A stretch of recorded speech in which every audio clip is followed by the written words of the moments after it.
bring them up. Should have had your donut quicker.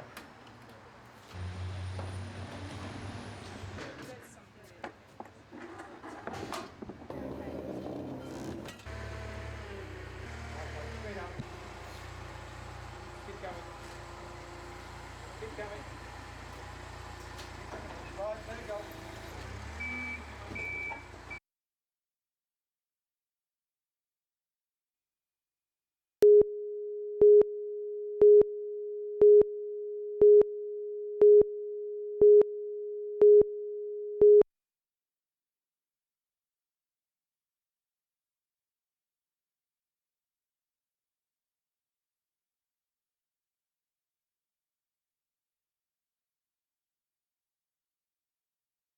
Oh, it's great. I just wish I could be here longer. I'm only going to be here for 5 days in total. I leave Friday and I'm off to Portugal, and then I come back to do David Jones in Melbourne and Adelaide.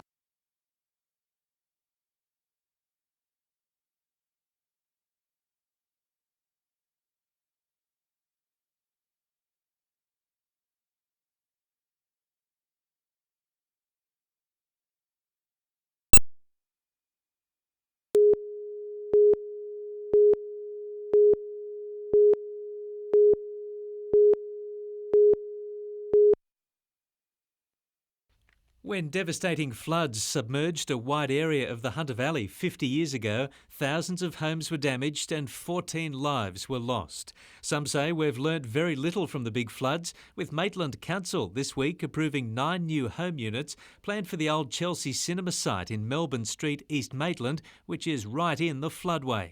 Under the Development Control Plan of Council, you're not permitted to build residential accommodation in a floodway, because you're dealing with water that is not only deep, it runs at a speed of something like 2 metres a second. So why was this one approved? Well, that's very difficult to sort of understand. Mayor Peter Blackmore says the city needs to move on from its flooded past. It has to be built 500 millimetres above the highest known flood level. This building will comply with that. So, we're trying to break down those barriers which has restricted development in the CBD and, of course, in those areas that were affected 50 years ago. Flood Mitigation Authority Deputy Chair and Maitland Councillor Arch Humphrey says his committee's expert advice has been ignored. The most dangerous precedent now is to what's going to stop any residential development all along the floodway, in the most dangerous part of the Hunter. And NBN News will air a special series of reports on the 1955 floods next week.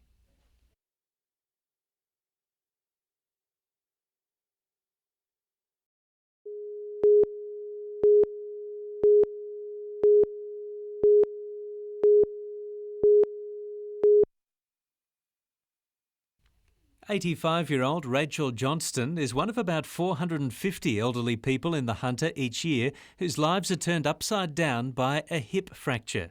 I came home after shopping and I was just going to open the screen door and the keys in my hand when I fell down. I don't know why, I just fell and I couldn't get up.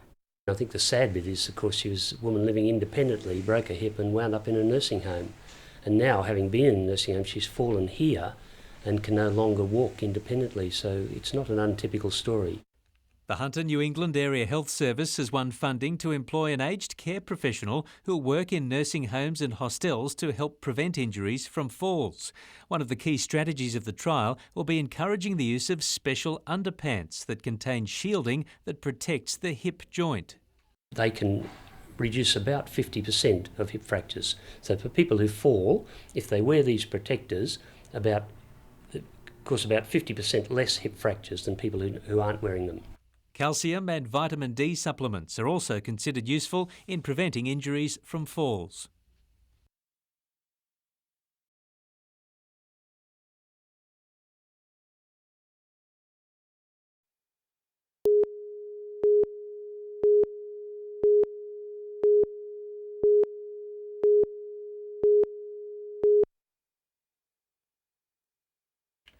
Playoff bound, the Pirates have been able to relax a little this week, and today's pre-game shoot-around was no exception. Don't let their demeanour fool you. Come tip-off tonight, it'll be all business against the Razorbacks, especially for Brian Weathers. Believe that I'm coming out firing tonight, make sure I claim that title. That title is the league's leading scorer, a race Weathers has led almost the entire season, but with one game remaining, his margin is just 3 points. While putting team goals first, you can expect Weathers to have his sights set tonight. If I'm feeling it, I definitely want to make an effort to kind of make a push for that. I felt like I've let it the whole year, be a shame to let it slip the last game. Like many of his teammates, Weathers has shrugged off injury in recent weeks to continue playing, but it's getting harder to ignore thoughts of a return home post-season to test himself with NBA clubs. For now, though, the Pirates remain his priority. My mindset is really one game at a time here. I still have goals here, want to win a championship, and I don't think you can think too far ahead and be successful in that. Tip-off in around an hour.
It's these so-called roads that are causing angst. They cross the properties of 32,000 landholders in New South Wales, but they're owned by the state government.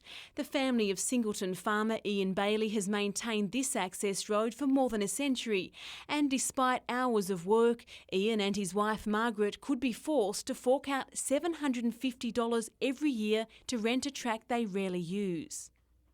The government wants me to give them a beast a year to look after this, from me looking after this track, to feed their bloated bureaucracy when that beast should be in the freezer feeding my manager. It's part of the Carr government's reforms to the management of Crown land, which has remained largely unchanged for the past 100 years. The state government says this isn't a cash grab. Fees for Crown land have remained at $50 a year for the past 2 decades, which it says doesn't even cover the cost of paperwork. Landholders who decide not to pay the rental fee will have the option of purchasing the tracks or fencing them off. For the Baileys, that would mean costs of up to $60,000 on top of the $10,000 they pay each year in council fees and rural land rates. Just imagine a smaller landholder trying to find that money every year in a drought. If you have a Crown path on your land, which might just look like a line on a map drawn 100 years ago, you can expect to be notified about the changes within weeks. Colleen West, NBN News.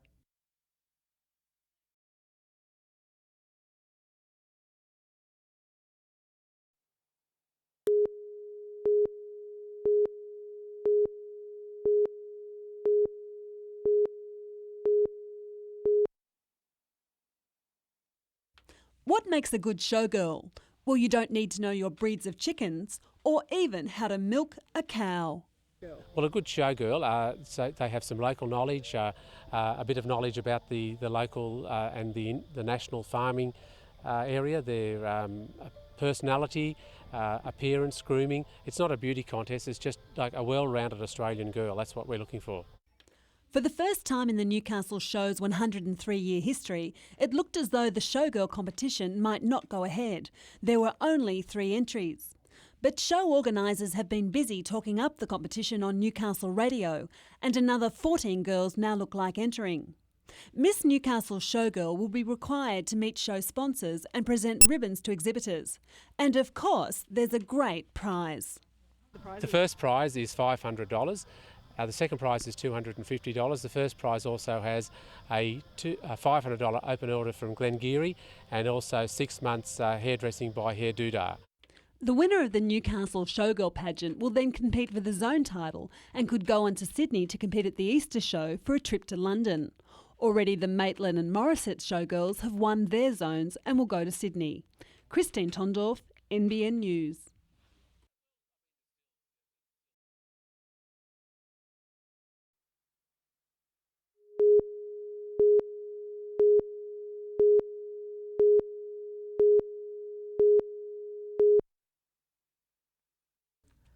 This site off Newcastle has become an annual event in recent years. Dozens of coal ships queuing for a hunter cargo that's in such demand it has to be rationed so all buyers at least get most of their order. State Minister for the Illawarra, David Campbell, believes one way to satisfy the demand is to send our coal south to Port Kembla and load it there, an idea that's received an icy reception. Well, exporting our jobs and revenue to the south coast is simply not on. We've been warning of these problems now for some time, and it's an absolute disgrace that it's come to such suggestions. Newcastle terminal operator Port Waratah Coal Services says it's unlikely to happen because the cost would be too expensive for coal companies. But with Japanese and Taiwanese customers now complaining to the federal government that Australian coal exports have become unreliable, pressure is building to get the coal moving faster. While PWCS develops expansion plans, Joel Fitzgibbon is demanding governments act. Well, our customers are right to be concerned about security of supply, and the real fear is if they can't get security of supply here, they'll go looking elsewhere. So governments collectively have to get off their backsides and start addressing this very, very serious problem. Gary Blair, NBN News.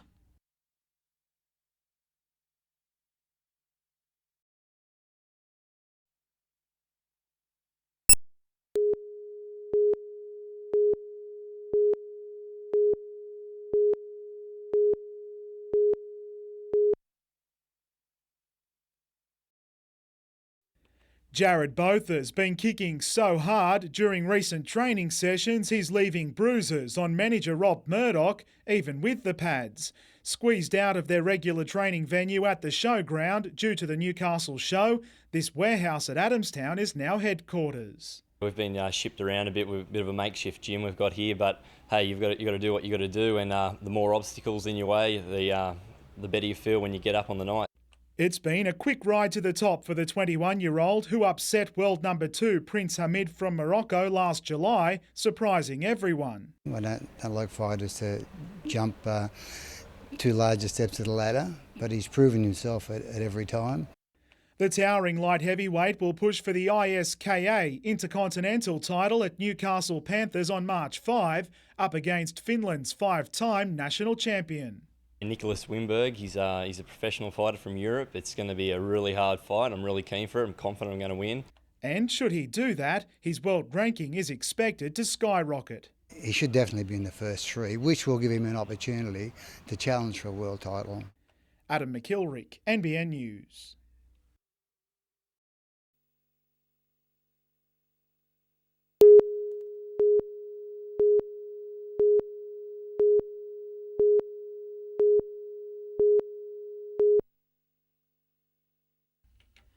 Boasting one of the worst away records in the league, Hunter defied the form guide from the start. The league's leading scorer living up to his. The Bullets kept in touch through Daniel Egan, but Hunter held the first change lead. In a blink, that honour went to Brisbane sharpshooter Derek Rucker, burying 4 3-pointers in the second term. The Pirates, though, still went to the main break with their tails up.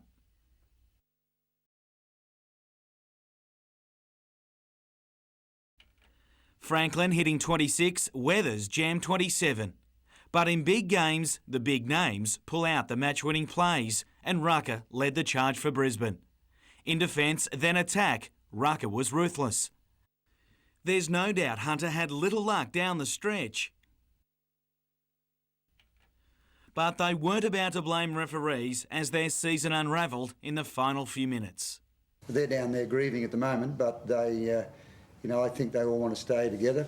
I think they feel that they've established something important. Contract negotiations will soon begin with Hunter players, but whether coach Hurley remains on board next season remains to be seen.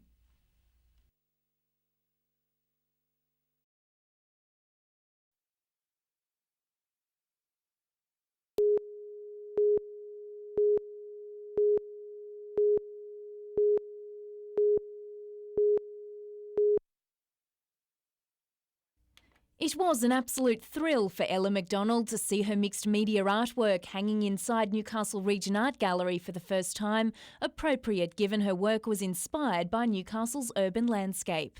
It's very exciting, yeah. I think it looks great, and with a white background and everything, it's really brought it to life. Art Express has always been an eclectic collection of outstanding HSC visual artworks, and this year is no exception. It's full of colour and imagination and excitement. Some of the works are bold and some are subtle, but throughout the whole exhibition you're constantly inspired by the creativity of young people. Over 8,000 students submitted artworks as part of their 2004 Visual Arts exam, and of those, 288 works were selected for the Art Express exhibitions. This year, 10 Hunter students feature in the Travelling Show, which opens to the public on Saturday. Jane Goldsmith, NBN News.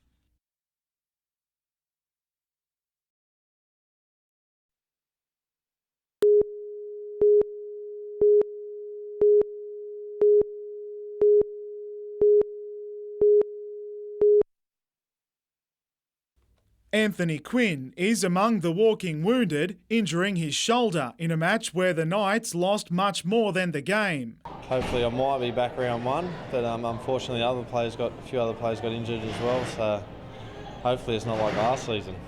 5'8" Kurt Gidley strained a quad muscle and may miss the season opener against Melbourne on March 13. I don't want to come back, when it's 3 quarters right and end up tearing or something fully, so it's a touch and go thing. I'll just have to leave it up to the doctors. That's where robust forward Josh Perry spent today. His wrist isn't broken, however the full extent of damage won't be known until tomorrow morning. Not a good start as far as. George Carmont and Riley Brown are also in doubt. Coupled with the players who'll definitely miss season kickoff, the Knights face a desperate race against time. The situation we're in wasn't brilliant to start with, and not really budgeting for another 3 or 4 at this stage. Coach Hagan admits the side still needs work, but the return of Johns and promising individual performances have provided much needed glimpses of hope. Matty Gidley, a couple of nice touches. Craig Hall, he'll be better for the gallop too, so I was quite happy with that. And even, Luke Quigley worked really hard. Adam Mulno, I thought, got through a heap, so did Kirk Reynoldsson.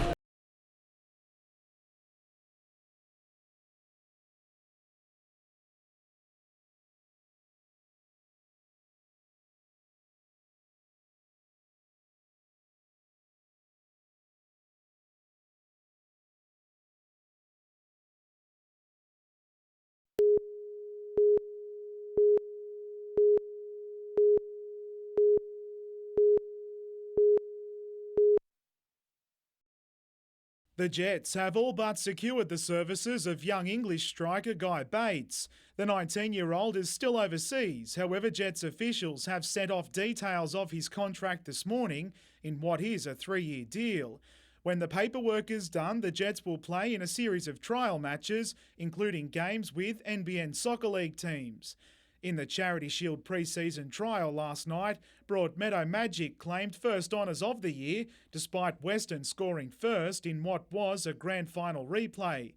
In a match with plenty of feeling, Magic needed some, with a barrage of attempts unsuccessful but not uneventful. Western was on track to avenge last year's loss, but Broadmeadow finally found the equaliser. The game was pushed into extra time, Broadmeadow winning a penalty shootout 5-4.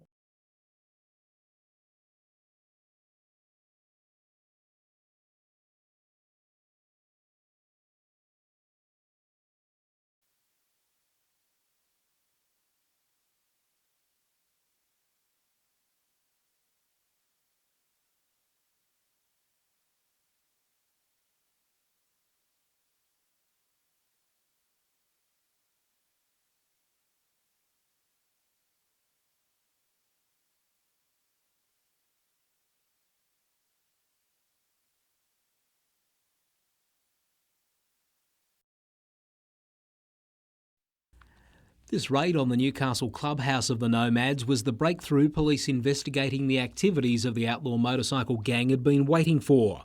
Not only did they discover stolen property, officers were also able to lay charges for the commercial manufacture and supply of amphetamines. Richard James Walsh of Maryland, the gang's then Sergeant-at-Arms, was charged and pleaded guilty in the Supreme Court to supplying 450 kilograms of speed. In sentencing 33-year-old Walsh to jail until at least 2025, Justice Roderick Howie said had it not been for his guilty plea, Walsh would have received the maximum life sentence. 38-year-old Todd Douglas Little from the gang's Gold Coast chapter also pleaded guilty to the manufacture and supply of 19 kilograms of the drug and will be eligible for parole in 2018.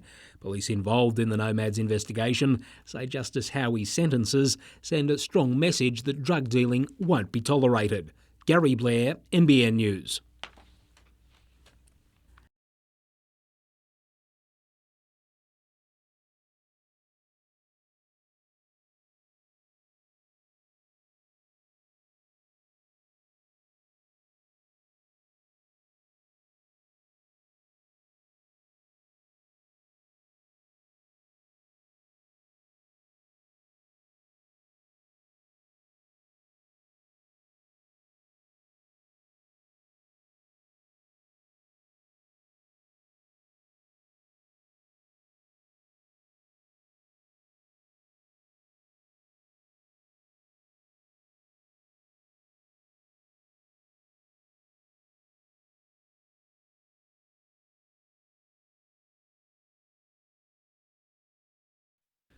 Why wouldn't you be smiling when you have the country's premier sprinter in your stable that's one race away from pulling off one of racing's rarest feats, winning the Sprint Triple Crown? Shouldering a record 57 kilograms to win the Oakley Plate at the weekend, Perry also saw his star 3-year-old pass his biggest test and convince him that a Newmarket victory at Flemington on March 12 is well within reach. He's done real well since he won last Saturday, and I don't know, it'll be a darn good race. Already a champion in many punters' eyes, claiming the Triple Crown in a match-up against crack Maralingi would be a feat to savour. I think it'd be great for the horse too, you know, like the way he's bred as a stallion and things like that. It'd be real good for him, but, you know, he's a type of horse can do it. He's not so confident of his lightly weighted Estard's chances in tomorrow's Group 3 Newmarket handicap at Newcastle. Starting from wide out in 12, Platinum Scissors is hoping to become only the third dual winner. But the early money is heading towards Guy Walters' Patezza. Very well weighted with only 53.5 on his back. He's had 3 runs this time in. His first 2 runs, he was most unlucky, should have won both of them. The big fella's trifecta for the big feature tomorrow is rounded out by Sportsman and Cool Front. Jim Callanan, NBN News.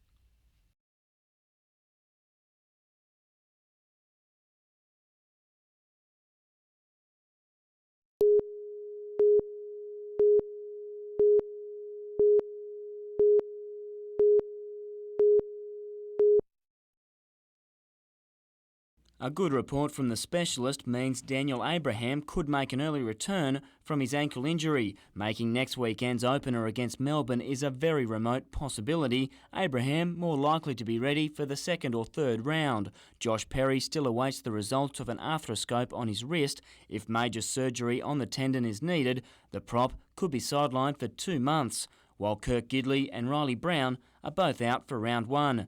Meantime, Newcastle United is celebrating the signing of English striker Guy Bates. The 19-year-old averaged a goal a game in English reserve grade. He's agreed to a 3-year deal with the Jets and will arrive in a fortnight. He scores a lot of goals, and we hope that he scores some goals for the Jets. Few goals are being kicked, though, in Newcastle's frustrating effort to sign Paul Ocon. Initially there was a monetary issue. We came to terms as far as the money was concerned. The Jets, still hopeful of signing the former Socceroo, but say he must be available for the World Club Challenge in May. Ocon is committed to his Belgium club until June. They're facing relegation. Paul is their captain and their best player. They want him there.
Putting out fires is not usually a spectator sport, but this weekend firefighters impressed onlookers at the Royal Newcastle Aero Club with some amazing feats of skill.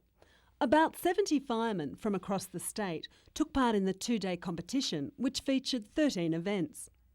Not only did the games test fireys' fitness, but also their talent in using firefighting equipment. The competition's been carried off from the stuff we do on the fire ground. So everything we do here is stuff that you will see people doing at actual fires. The championships are divided into 3 main sections. Today it was proficiency with hoses, but there's also breathing apparatus and ladder use. There's a lot of competitiveness in this. There's a lot of skills. There's a lot of training in it. The competition has been running since 1932. Christine Tondorf, NBN News.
The chainsaw competition was on at the Newcastle Regional Show today, but thanks to strong crowd attendance figures, show organisers won't have to take one of these to next year's budget. And so compared to last year, we're a lot better off because the Saturday last year, unfortunately, was nearly washed out. So overall, our attendances are going to be better than last year. The number of stallholders and exhibitors was also up, and many have already rebooked for next year.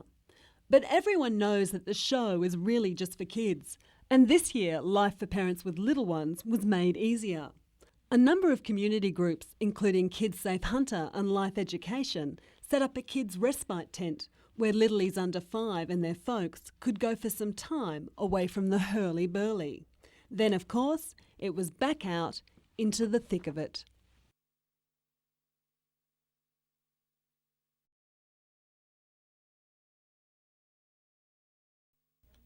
For the Sisters of St Joseph Lochinvar, these really are changing times.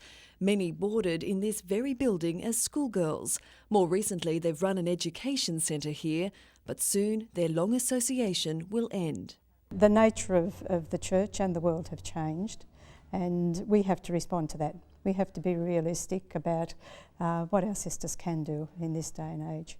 Over the past 12 years, the Tennyson Woods Education Centre has housed conferences and retreats, also offering affordable accommodation to a huge range of community groups. The decision to close its doors has been a tough one. It felt painful because not only had we had crowds of people come through in groups, but many of those wanted to continue coming. When the centre closes in November, the building will most likely be transferred to the adjoining school. The Sisters of St Joseph, meanwhile, will continue to offer education and focus on other ministries, remaining optimistic about the future of the order despite their declining numbers. We're energetic and committed in what we're doing, and we'll continue to do that for as long as we can. Natasha Bayersdorf, NBN News.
Obstacles are no stranger to Belinda Thorley, who was born with a rare bone condition that saw her in and out of hospital during her youth and eventually left her blind. Still, she has built a career as a salesperson for Cadbury's and aspires to do volunteer palliative care work in the Hunter. There's nothing I don't have in life. I'm deeply content. I get married in April. I have fantastic family and friends. I just have so much support.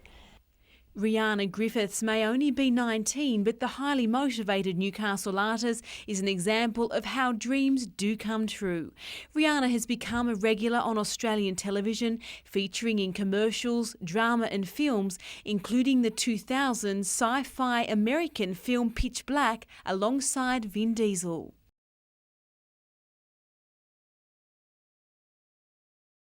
Nothing's really just been placed in my lap. You know, I've had to work for what I've achieved, and I think you've just got to go out and get what you want, and you can't just sit around on your butt.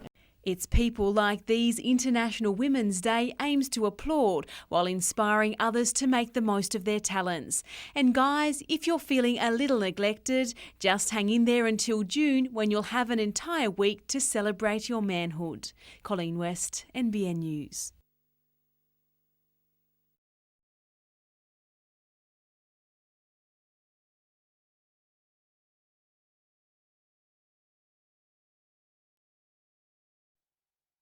The Adamstown Lions Club has been running the Sunday markets for almost 20 years.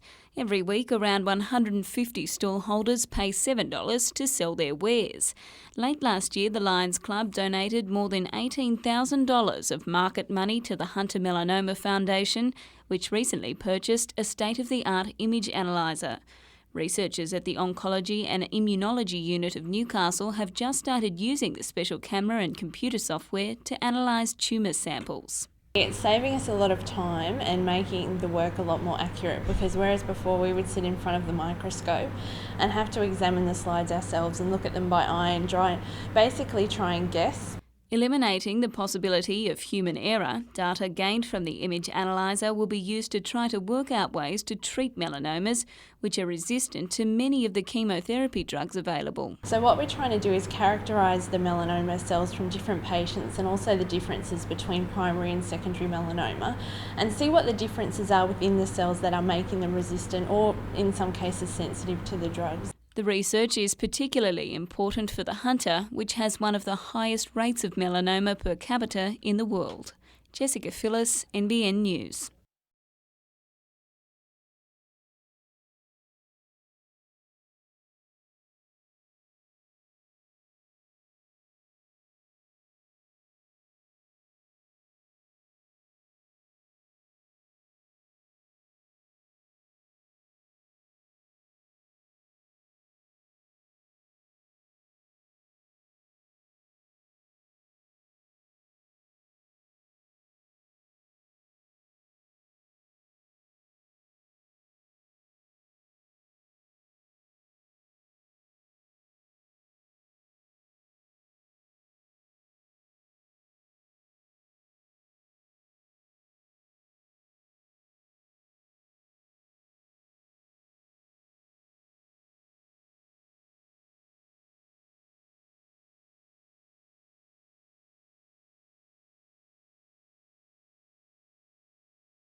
Where do Novocastrians go when they go out in Newcastle? Well, it probably won't surprise that the foreshore is a popular destination. Almost half of the 1,400 residents surveyed for council by the Hunter Valley Research Foundation go harbourside at least once a month. But what may surprise is that the Hunter Street Mall was the second most popular destination, which augurs well for the soon-to-open street markets. Absolutely, and when you think about the impact of the markets on the mall, it'll be a huge impact for the better. But it's what gives Novocastrians a sense of community that's provided civic leaders with the most food for thought. The top answer, the local shops. And I've been saying for some time, they're not really in competition with the major freestanding shopping centres. They're different markets. And if you want that community experience, the local shopping and the ability to meet friends and meet people when you walk down the street in your suburb, you can experience it. Council taking some credit for the renewed support after beautification programs and the lowering of speed limits to 40 kilometres an hour. But there's a major challenge ahead for Council after 60% of survey participants said they hadn't been to locations like Civic Park or Wheeler Place in the previous 6 months. Gary Blair, NBN News.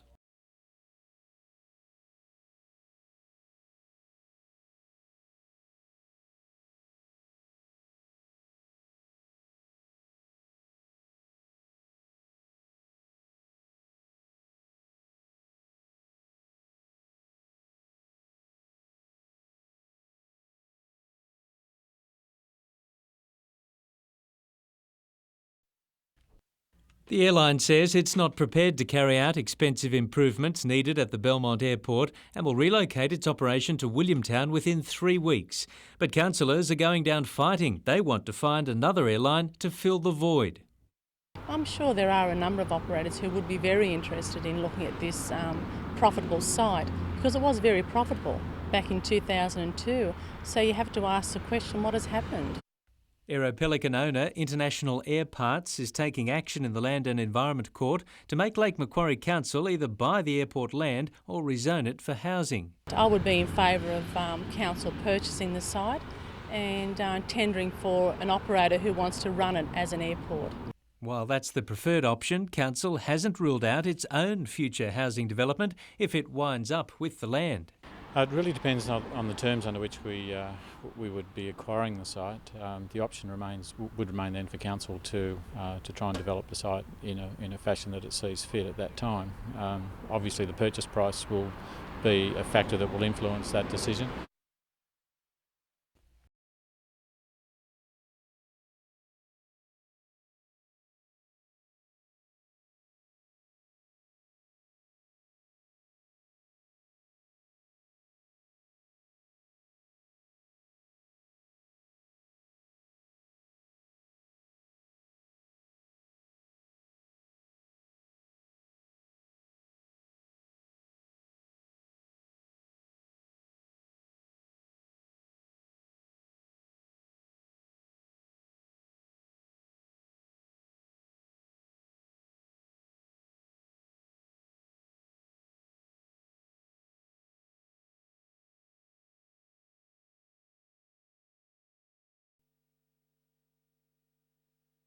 This is the dramatic reality that can now be seen from the Royal Newcastle Hospital end of Shortland Esplanade, and after 5 weeks it's only scratching the surface on the challenge to stabilise the South Newcastle cliff.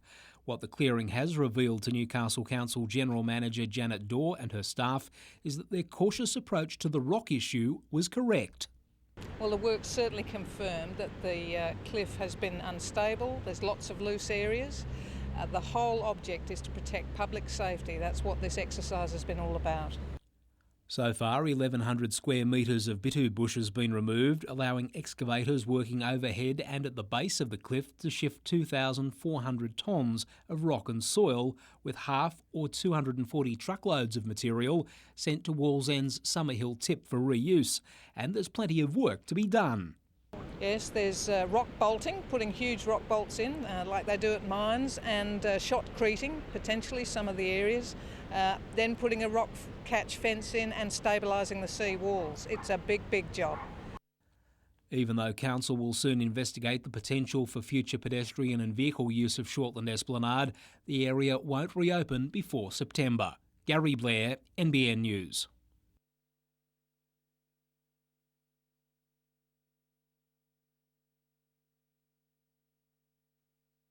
Australians buy more than $2 billion worth of seafood every year, but many of our favourite fish today are called something completely different to what they were just a generation ago.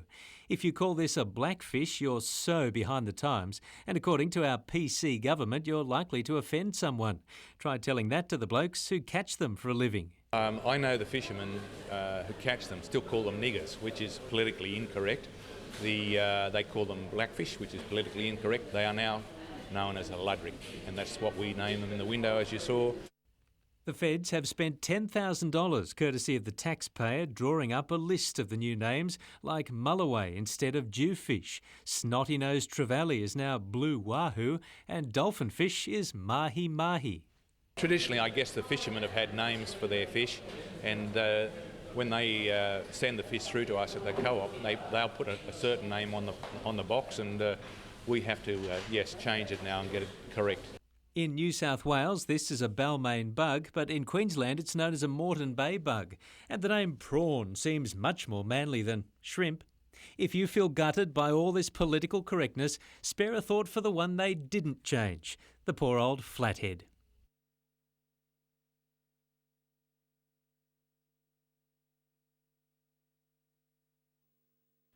With Aeropelican pulling out of Belmont Airport in a few weeks' time, the airfield seems destined to go the same way as many other small strips. Aircraft used to fly out of Broadmeadow until houses with tall TV aerials encroached and neighbours, upset by the noise, complained. The strip at Cooranbong, where hundreds of commercial pilots earned their wings, is earmarked to become a retirement village. And Wyong Council has the glint of development in its eye at the Warnervale aerodrome site, since attempts to expand it were knocked back by the state government. Many other airports in private hands will just become non-airports and become housing estates. And that's clearly a profitable way to go. Long-time airmen like Bill Hitchcock say we should be fighting to hold on to our airstrips for the future. Of course, once an airfield goes, it's very rare that it ever returns because there's usually no other sites left in the district. Royal Newcastle Aero Club at Rutherford has just entered into a deal with a developer who'll turn part of the airfield land into a light industrial estate. Cash from that deal should ensure the club's survival. Paul Lobb, NBN News.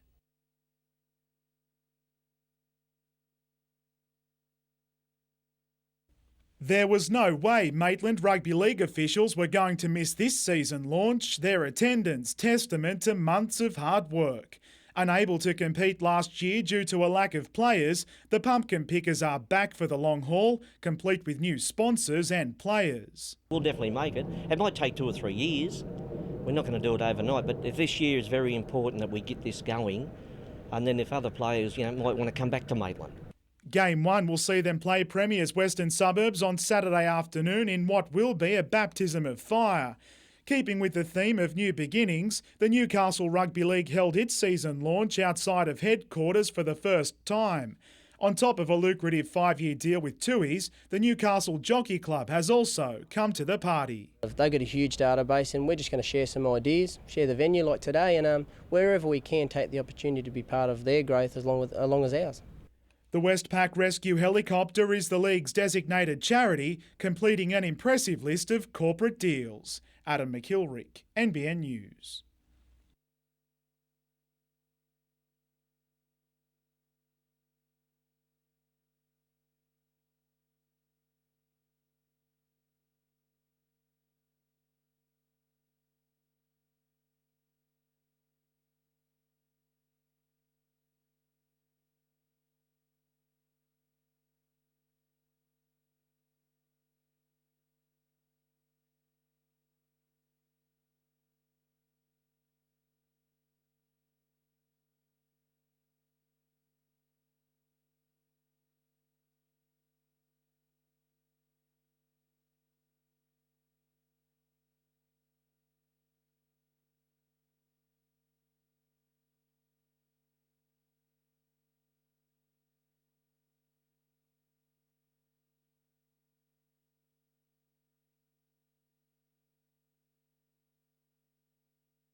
Justin Norris won't be making the trip to Montreal for the upcoming World Championships. International competitions now off the agenda for the time being anyway. The way the scheduling works out, I really have to be doing a super hard block of training for the Commonwealth Games, and it's coinciding with the World Championships, so that's why I've decided to just stick with that hard block of training to get that great result in Melbourne. The 24-year-old has relocated back to the Hunter region, living at Caves Beach and training under local coach Eric Arnold. Domestic competitions still feature in Justin's schedule, with the aim of peaking 12 months from now, just 371 days away from the Commonwealth Games opening ceremony. I guess it's a bit of a search and destroy mission there. It's a bit calculated and it's a good plan. So, I've really got faith in what I'm doing. That's certainly the case, given he's added another event to his Commonwealth program, the 200-metre breaststroke. I grew up as an age group breaststroker and had success there, and I guess it's one of those things you want to tick off the list before you give swimming away forever. The lure of Olympic gold, though, has ruled out any retirement plans until at least after 2008. Adam McIlrick, NBN News.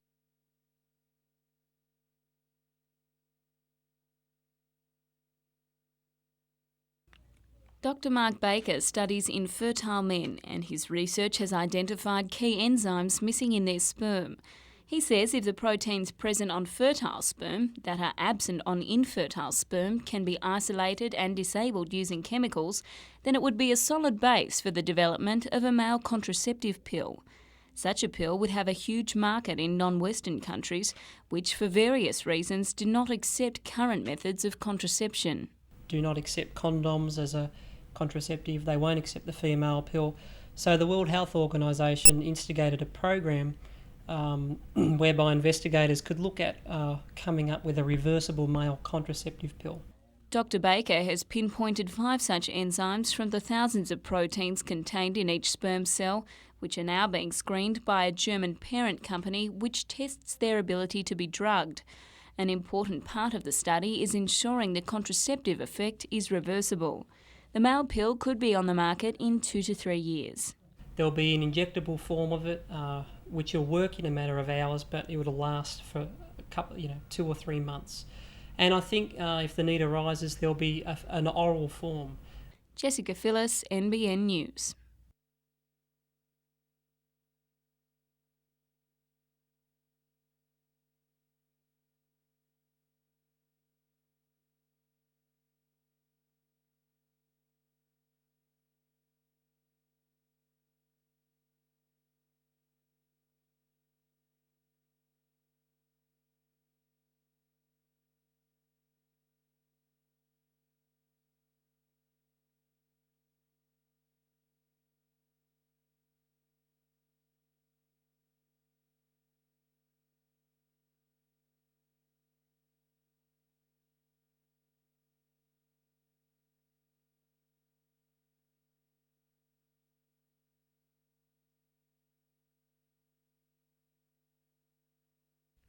Transport Minister John Watkins today experienced just how quick the train ride from Broadmeadow to Newcastle really is.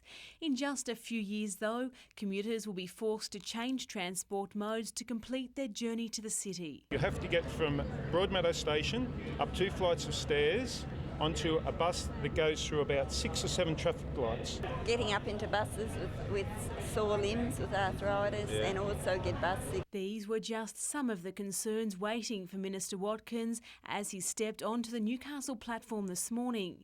His reply was simple. The decision regarding the rail into Newcastle stands.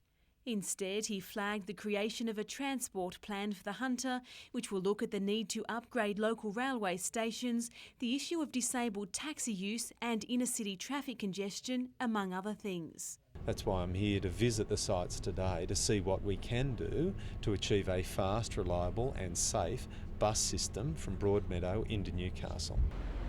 Commuters say they don't just want another state government document, instead a train line that delivers them right into the heart of Newcastle. Colleen West, NBN News.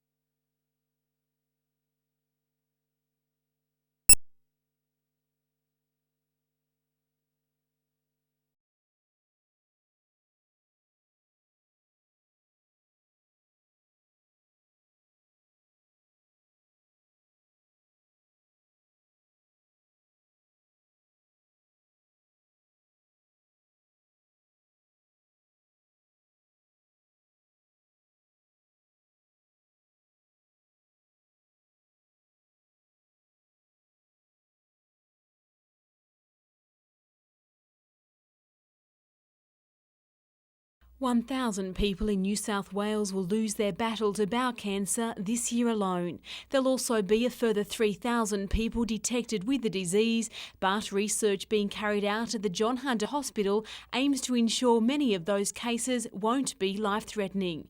A new gene known as MYH or mute-Y homolog has been identified in the UK, and people in New South Wales with a family history of the disease are now benefiting from that discovery.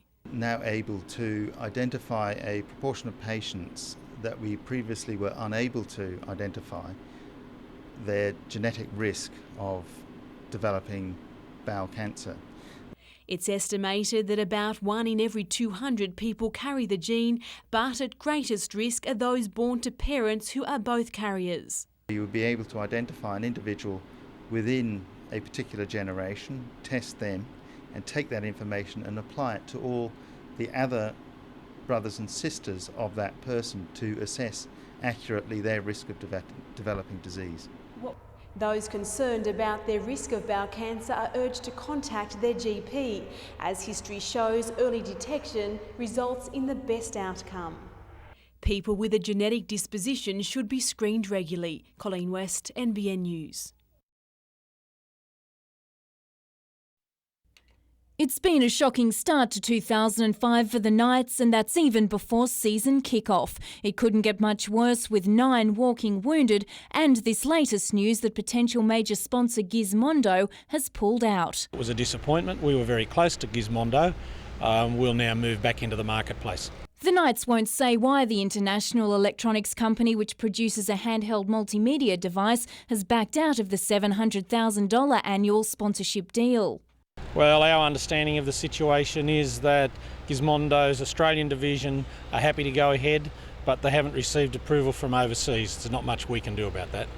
But a representative from Gizmondo USA has been quoted as saying, "We thought the sponsorship was a great idea, and then the problems within the team happened. Those problems include the fining of 12 players for breaking their curfew and the termination of Dane Tils's contract following the incidents in Bathurst. As far as the players are concerned, though, sponsorship woes are not their problem." As the board's concerned, really, the club worries about getting the sponsorship. The boys are pretty confident about putting that behind them and getting out at Melbourne and putting a good game on the park. Newcastle will now start the season without a major backer, a significant concern for the Knights, given that it exists without the support of a licensed club, and just under half of its revenue comes from sponsors. Jane Goldsmith, NBN News.